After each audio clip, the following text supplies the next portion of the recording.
Go, Rabbi. All right. Well, it's a pleasure to be here with everybody for our regular 2 o'clock chat. We got some new folks on the line, people who are figuring out how to use the technology and have cameras in place. So it's a pleasure to be here, and I'm hoping this will be more interactive. And the other ones I would speak about different topics. I'll share a few thoughts, but I thought it would be good if everybody got to share some thoughts about what's going on right now and how they're adjusting and how they're dealing with all of this.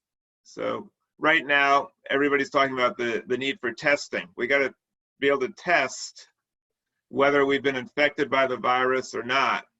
And if so, we need to take action to try to protect other people from us and also try to cure ourselves. So it occurs to me that Judaism really is all about testing also. It's a whole system of philosophy and practices and rituals designed to try to test us, to see if we've been infected by certain viruses that contaminate the human soul. And some of those viruses are anger, they're hopelessness, despair, and the worst one, of course, is indifference, where we just don't really care. In Judaism, we're supposed to care. And I like the quote that says that the greatest threat to the environment is thinking that somebody else is going to solve the problem. So everybody's thinking, hey, the problem's much bigger than I am, so I'm just going to let someone else figure it out. And that's true with all the problems, really. But it's really pernicious with the environment because people think, yeah, it's just way beyond what I can do. So if we have the opinion that there's nothing I can do, so I might as well not bother trying, then we're infected by the virus of indifference. And the one who really spoke to that so well was Elie Wiesel. Elie Wiesel was a Holocaust survivor, and after that experience, he resolved to try to do what he could to help out. He can't solve all the problems, either can I or you or anybody. But he did say this. He said, there are times when we cannot defeat injustice. There are times when we cannot prevent injustice. There should never be a time where we fail to challenge it or oppose it. So that's really what Judaism is telling us. We can't solve all of these big problems on our own. But if each one of us worked together, we could. So when we feel nothing I can do, I'm just going to let somebody else do it, we're infected with the virus of indifference. If someone says to us, hey, I'd like to discuss this matter with you, and you say, no, I can't talk about that. I can't talk about that. It's just going to get me angry. Then we're infected with the virus of intolerance and closing our eyes and blinding ourselves to another point of view. If we find ourselves saying, I'm not going to be with this person because they hold a different view than I do. You know, in the old days, if somebody was a different race, many people would think, okay, I'm not going to deal with that person. Today, racism is very out of fashion. And most people, fortunately, in the United States, the majority don't succumb to that. We talk to people of different races. A lot of people have overcome that. We've overcome the prejudice against people who have different sexual orientation. Not everybody, but a lot of people. But a big one that's still alive and well is prejudice against people who belong to a different party, or maybe a different brand of Judaism than we are. Someone who holds a different point of view about some issue that's important to us. If we're the type that we can't be with these people and we're not comfortable with them, then we're suffering from that virus. If there's certain things that we don't want to look at in ourselves, then we're suffering from a virus of arrogance where we can't look inside ourselves. So Judaism tries to cure these viruses, tries to open up our eyes and help us to recognize by testing us to see what's going on. Our religion can also be tested. If most people are staying away from the synagogue, we're doing something wrong. We're not meeting the needs of people, and whatever we're doing isn't working. The classic response for most Jewish people, rabbis especially, they're going to say, oh, the Jewish community, they're just apathetic. The Jewish community, they're just not loyal Jews like they were. There's something wrong with them. A better way to approach it would be to test us. There's something wrong in the synagogues of this nation. Something wrong in our synagogue if most people would rather just take a pass and do nothing on a Friday night. Now, when we have this ability to project ourselves into the homes of people, and so all they have to do is hit a click, and boom, we're there on a Friday night. They don't have to drive anywhere. There's nothing at night that they have to do. They don't even have to worry about getting dressed up or how they look. They could be ill and ailing and not be able to get out. It doesn't matter. If they're not clicking on our Shabbat service, something's seriously wrong. Because if we can't compete with a TV show or whatever else they're doing, I mean, people are looking for something to do. If we're not appealing to people now, we're in trouble. And probably we're failing that test. I think we're failing the test because a lot of what we do is irrelevant. It doesn't make rational sense. We're not really doing anything to make this world better. We're just talking about it. We're not really helping to solve people's needs. So it's good to test ourselves and see how we're doing. So from my perspective, the Jewish community, they're okay. There's something wrong with the people who are conveying Judaism. We need to do a better job. I get to look at what I do every Friday night, and I have to tell you, I do cringe. I do think, oh no, you're not really saying that, are you? You didn't really come across in that manner, did you? But it's a good thing because I can test myself because I see, and I can try to do better. And I think this Friday is going to be even better. Not nearly what it should be, still highly flawed, but it's better. I did the same thing. I hit tennis balls off the side of my house, and I asked Brandon to videotape me, and I saw how I was playing. And I thought, oh man, you think you're playing well, but you don't look too good. You're making mistakes. Videotaping's really good. Everybody should do it. But we should also test ourselves at the end of the day and see how we're doing. But not in a prejudiced way, not like everything I'm doing is good, but in an honest way. Test ourselves. And if we do, then we have a chance to cure ourselves, and then we can do better. And the exciting thing to me about being human and also being human in the Jewish tradition is we're excited because we can do better. That's really exciting. I'm really excited for next Friday night. I can't wait to try some new things, and I can't wait to try to improve my life the next day. Each day, we can do better, but only if we test ourselves. So I think that to me is the lesson for today. So I encourage you to, if you can, if you don't have any pressing engagements, try to check in with us tonight, and also check back with us and let us know how we're doing.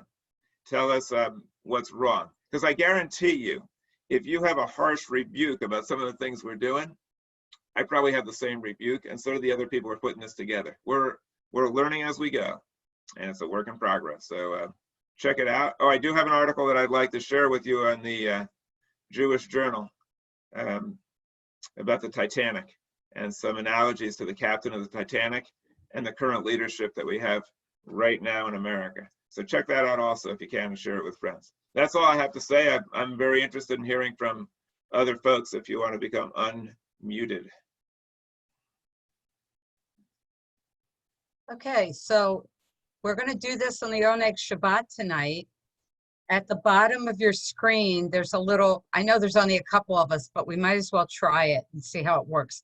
The bottom of the screen, to the right corner, just to the right of end meeting, it says reactions. So if you click on that, you get a thumbs up and an applause. So tonight, when we do the Oneg Shabbat, I'm going to ask anybody that wants to speak to put their little thumbs up. So Emily's got her hand clapping, and Margie's got her thumbs up. Do either of you want to speak? They took them down. Okay, no. Did I unmute myself? You did. You unmuted yourself. hello. So Margie, do you want to speak? Sure, I'll say something. Hello. Hi. You're All being right, no. recorded. Well, I'm being recorded. Oh my Yes, you are. goodness. Okay, so first of all, I want to say thank you, Sharon, for this. This is great. You're doing a great job. You're the perfect person to be the moderator and the person to control this. So that's, thank you, really, dear. really good. I did not get the email. Emily actually sent it over to me for this link. So that could be why some other people aren't on. Because I said, gee, the rabbi has this thing, right? So you may want to look into that. I am a person who is dealing with a person of the other party. My next door neighbor, they're big trumpets from New Jersey, but they're very good to me, and I've been taking care of them because they've been, ill and blah, blah, blah.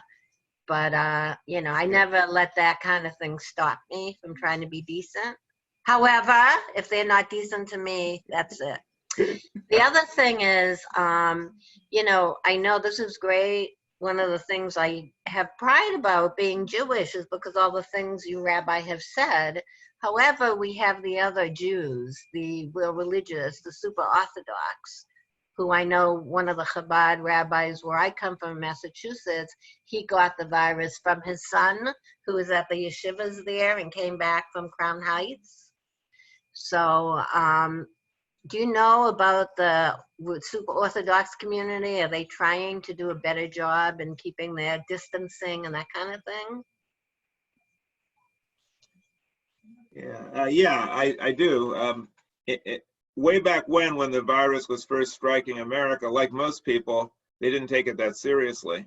And they took a little longer to react, at least some of them, because they thought that God was going to protect them or that they had a holy purpose, so they needed to be there. But now, even the Orthodox are starting to come around. And I think it's great that you have neighbors that believe differently than you are, and you do, and you're helping them. I think that's really, really awesome. I'm going to ask everyone on this line and also at Va-Dor to refrain from using the term more religious to describe the Orthodox, or to use the term not as religious to describe people who are progressive or reform. I don't find that distinction to be useful. They're not more religious. They're more traditional. They're more ingrained, maybe more brainwashed, maybe more cultish. They're not religious. Just means literally it means someone who wants to build bridges with other people, and that's what we're doing. But we got to mix it up with the Orthodox also, and try to build bridges with them as well. So I think it's great what you're doing. I also wanted to share this. I think that at Va-Dor, we should encourage people who are not retired to join with us and to be part of our family. We have a lot of retired people, which is great. We should also have working people. And therefore, it's my intention to promote people who are working and to help them to network and to market. We should reward people who are part of our family. And also, if they're in the working world and it's difficult out there, we should support them. So I think it's great that Margie's on the line. She does real estate. If somebody has real estate needs, I would definitely call her up and see if she could help. We got Shireen on the line who does estate planning and probate, and she works with Barry Siegel. And I think we should support them. I mean, all of us have estate needs or needs for wills and stuff like that. Let's support people like that and let people know in the business world, if you join Va-Dor, it's not only a good thing to do to support Judaism, we'll support you too. I think that would be helpful. I just wanted to say one more thing. Can you hear me? I hear you. Okay. No, I just want to say in terms of real estate, I am shocked. I am busy. I am doing business. It's just really something. Well, real estate's an essential need. And, I had a contract. I'm getting a new little listing.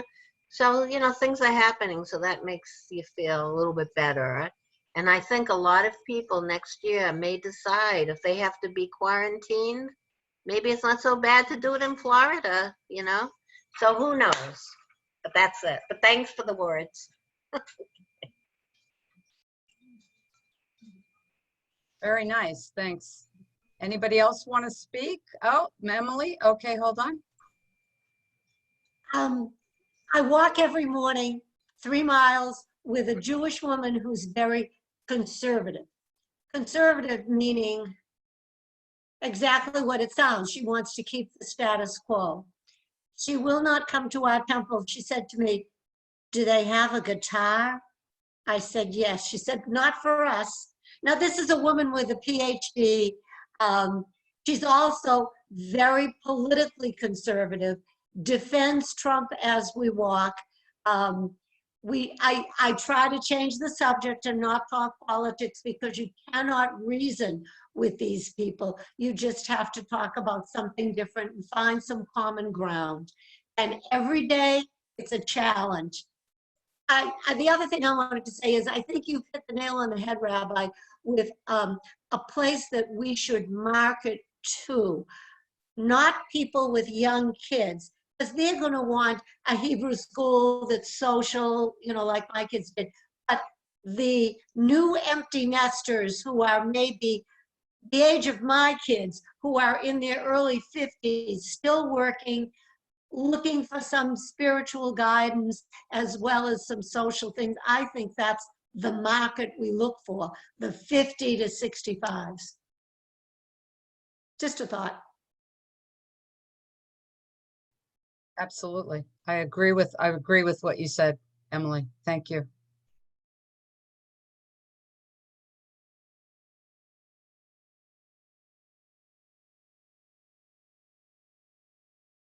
Sharon? Okay. I always find myself agreeing with Emily. She's got a lot of good points. And I do think we should market and try to cater to the needs of people in their 50s or 60s, but I don't close the door on anybody. We are putting together a package for bar and bat mitzvah, and we have online tutoring.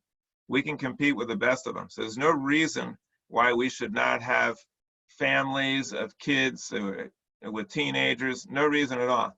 As far as the little kids, I now have a little more free time on my hands, so I'm going to be launching something that I think they're really going to like. First of all, I've written about 8 science songs that teach science to kids with melodies that are familiar to the kids from the kids' songs, but they teach science.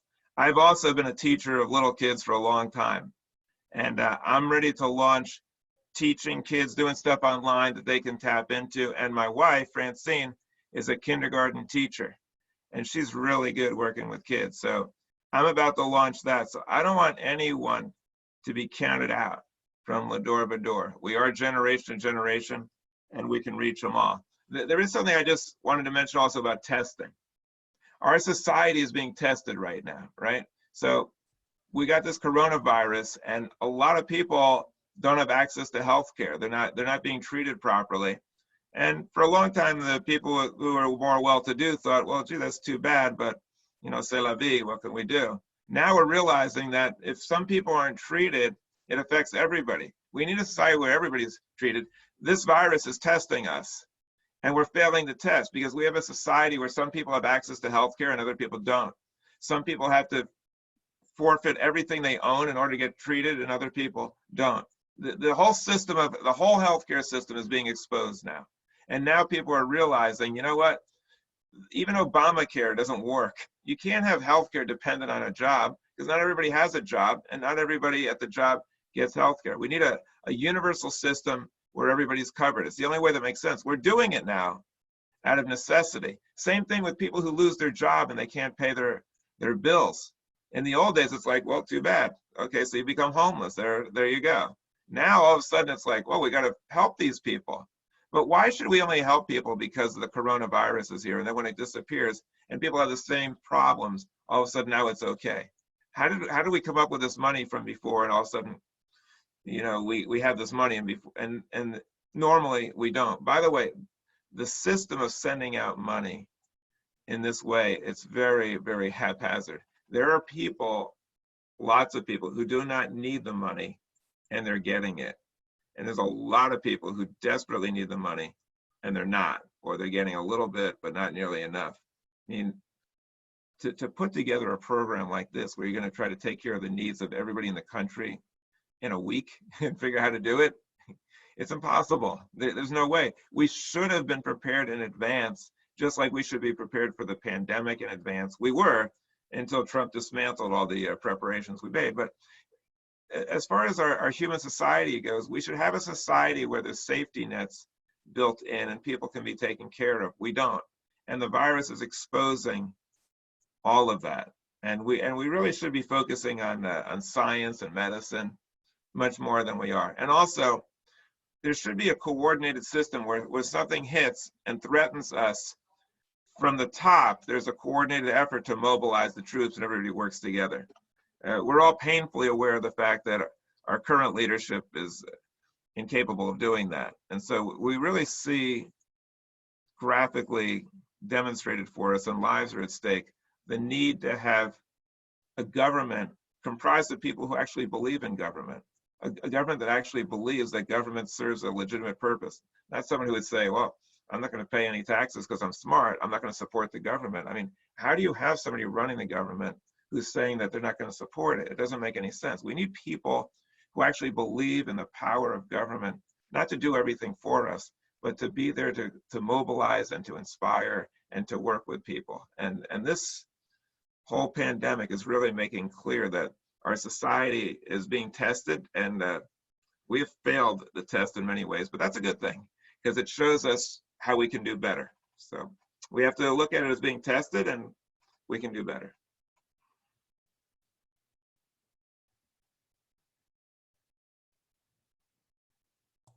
Anybody else out there who wants to speak? Yeah, I'll say something. Rabbi, it's Shireen. Shireen Stenger. Thank you so much for allowing me to join the call. It's your message is so uplifting. It's very nice to hear at 2 o'clock on a Friday afternoon. I really appreciate what you said about indifference. I feel like sometimes we get caught up in our own little world, and you really think twice about, can you make a difference? But hearing you talk about it makes me believe that even one person can make a difference. So I wanted to thank you. And I saw an interesting video about Mother Nature, and I'll send it to you, Rabbi. Mother Nature, and how just in this past month, with very little little to no industry happening and everyone staying home and being quarantined, how much better the earth is now than it was a month ago, given pollution and things like that. And it just makes you sit back and pause a little and wonder, why did this happen? It's along the same lines of what you were saying, as far as you have this problem now, and it really shows the issues related to our healthcare system. So some of the things you said just really made me think. So thank you very much. And I wanted to just address Margie. I'm glad you're doing well with your real estate business, and I'm glad that even now you're still getting some listings. That's very positive to hear. Well, thank you so much, Shireen. Believe me, it's not like huge money, but whatever it is, it is. It's okay. But what I want to say about the rabbi too is, my husband used to always tell the story that he grew up in Worcester, Massachusetts, which is, kind of like a bigger city. And when he used to walk to school, and he had polio, so it was really, they didn't have the sidewalks on the streets. So the kids used to walk on the street. And all the parents said, when are we going to get the sidewalk? Oh, tomorrow. So, of course, unfortunately, what happened is one day one of the children was killed. And you can believe in the next, week or so, they had the sidewalk. So I don't think that this virus is actually exposing anything. If it exposes something, besides our indifference, but I feel people are aware. People know. People know that there are poor people. People know that there are injustice.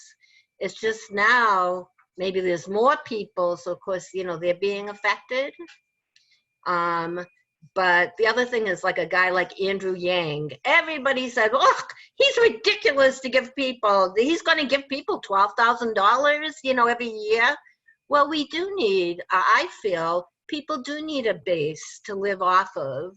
And this really shows that, as well, that if everybody was getting at least like $1,000 a month, maybe they couldn't pay for their bills, but they could pay for food and pay for medicine.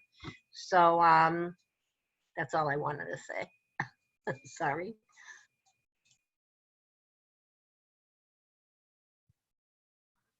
Thank you very much, Margie. I always enjoy hearing your comments. And I was wondering, Shireen, if you could share with us what's going on at your office. Is your office still functioning, or people still coming in? What's going on over there?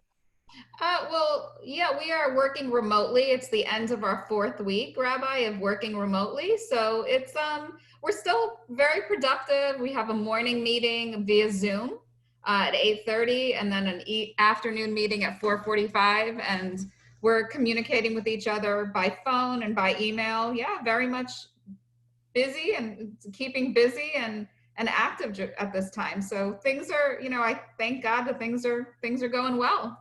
How is the crash in the stock market affecting you? Affecting estate planning, if at all? Well, more people right now are doing their estate plans given the climate and what's going on out there. So there's a lot of emergency estate planning being done and things to that effect. So you may have heard there's supposed to be electronic wills that goes into effect on July 1st, meaning that your wills can be signed by online. There was talk about the legislature or the Florida judicial system moving that date up, given the crisis that's currently going on, but that didn't happen. So that will still be effective July 1st. As far as executions and signings are concerned, what we're doing right now is having a mobile notary. So if somebody needs an estate plan, we're drafting the documents and having a mobile notary do the actual execution so that we can make sure the documents are properly done. What happens if someone dies without a will? What happens?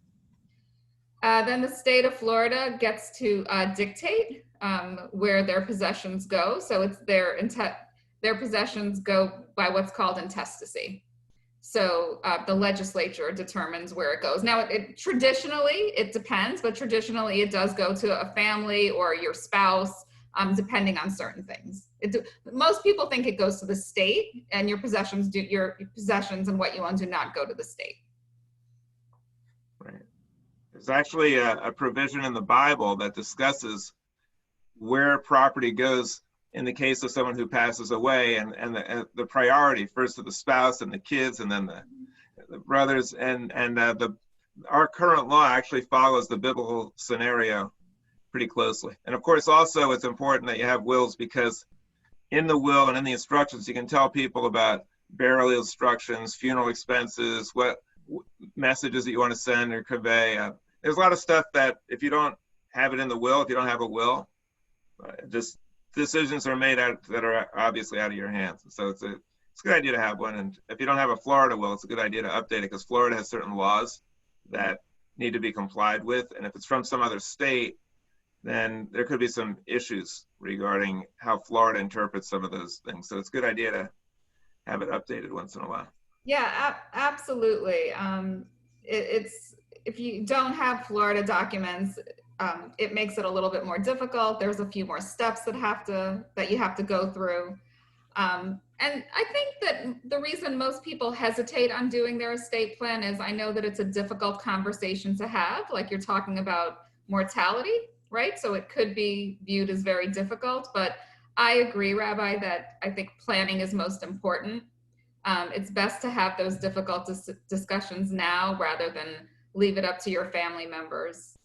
Well, then it's not hanging over your head. Then you don't have to worry about it anymore. You don't have to constantly think or be nervous like what's going to happen, because you've already settled it and it's resolved. By the way, I don't know if people are aware of this, but there's actually a lot of humor involved when it comes to wills and trusts. You see, we have something in the United States, it's called the comedy clause. There's actually a comedy clause in the laws of estates and wills. And it's actually spelled C-O-M-I-T-Y, comity.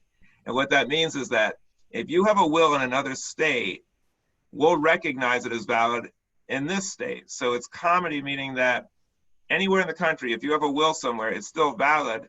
The problem is that the laws of each state are different. And so the will is written according to the laws of one state. So when it comes to another state, it's not automatically deemed invalid because it's from another state, but it could become invalid if it doesn't comply with certain requirements in Florida to make it a valid will.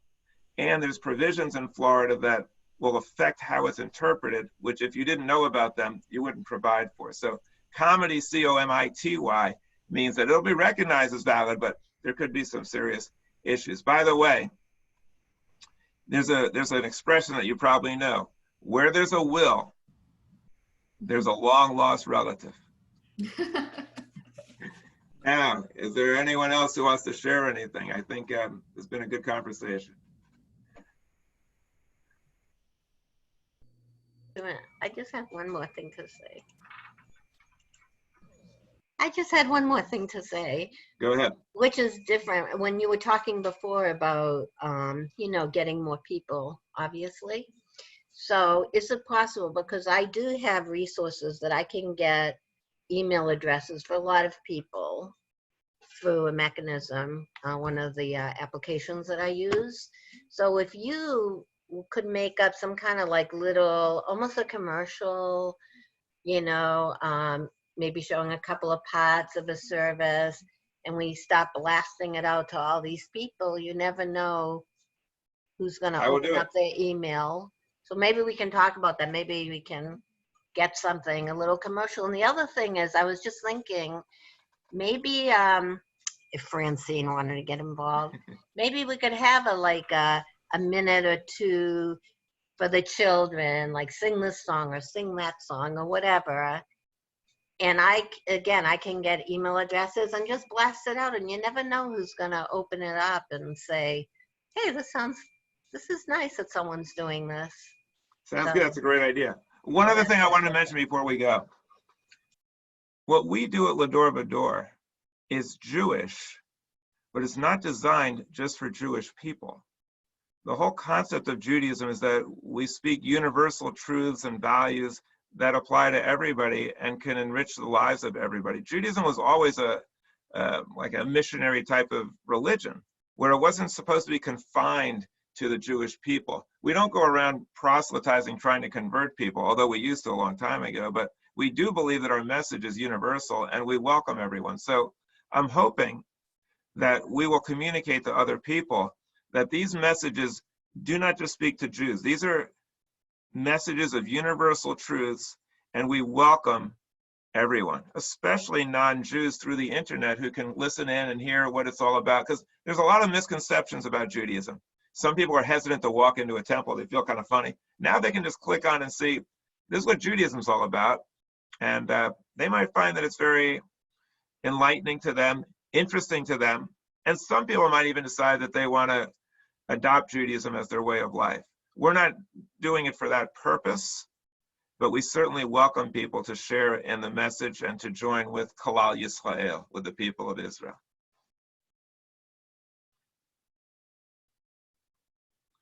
Thanks a lot, Sharon. Thanks for making this happen. Thanks. Thanks, everybody. Enjoy your day. We'll see you tonight you can watch the video, the recorded Shabbat tonight, anytime after about 4:45. And then we have an Oneg Shabbat going on at 8:30, and that'll be on live Zoom.